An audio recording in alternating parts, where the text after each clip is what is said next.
I used to clean a Montessori school that was set in the basement of a church. The job was simple: mop floors, empty trash, wipe down little desks and toy bins. I worked the night shift, from 9 p.m. to 1 a.m., when the building was empty and still. The school had a peaceful feeling most of the time, like the laughter of children lingered in the walls, softening the edges of the silence. But some nights were different. Some nights, that silence felt watched. It was nearly midnight when I heard the doorbell ring. I was in the main classroom, spraying down the tabletops, when the sharp ding-dong echoed through the hallway. It startled me so badly I dropped the bottle of disinfectant. Nobody ever came to the church at this hour, especially not through the front entrance. I figured maybe someone had the wrong building, or a parent forgot something and hoped to retrieve it.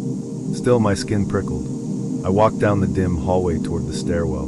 The school was in the basement, but the front door was at ground level, accessed by a flight of stairs. At the top, beyond the heavy glass doors, stood a figure. A woman. I stopped a few steps up. The glass was tinted from this side, and I could only make out her outline in the security light. She was still, not moving, her posture stiff. Something about it made my stomach twist. She didn't look like a parent. She looked old, thin. I stayed where I was, halfway up the stairs, heart thumping. Then she moved.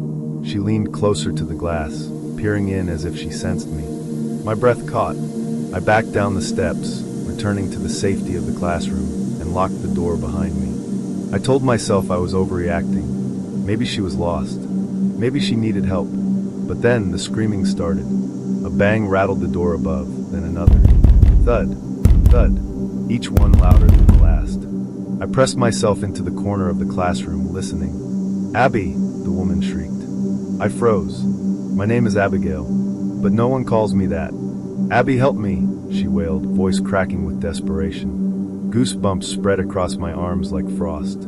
I peeked through the narrow glass panel on the classroom door. At the far end of the hallway, a small basement window sat high in the wall, just at ground level.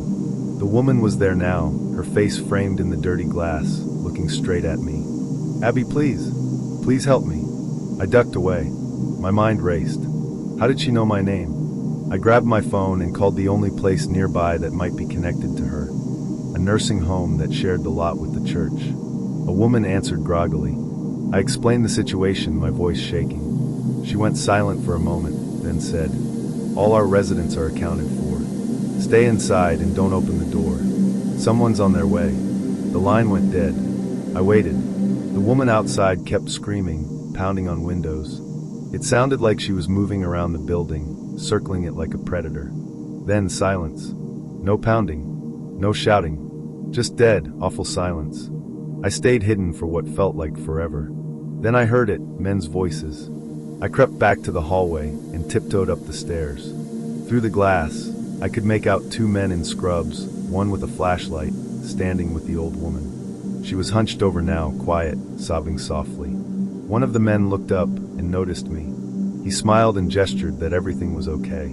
I nodded and stepped back, relieved. But then, I heard her whisper, right through the door, clear as day, "You're not Abby." I froze. My heart thundered.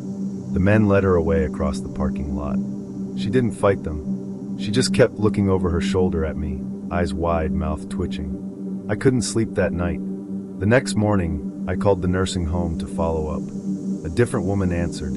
When I asked about the incident, there was a pause. "We don't have any record of that," she said. "We never had anyone leave the premises last night." I told her about the two men who took the woman away.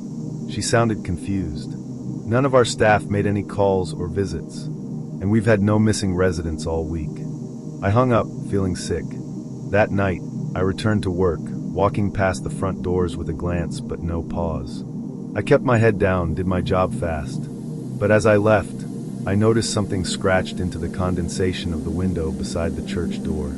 "Abby,"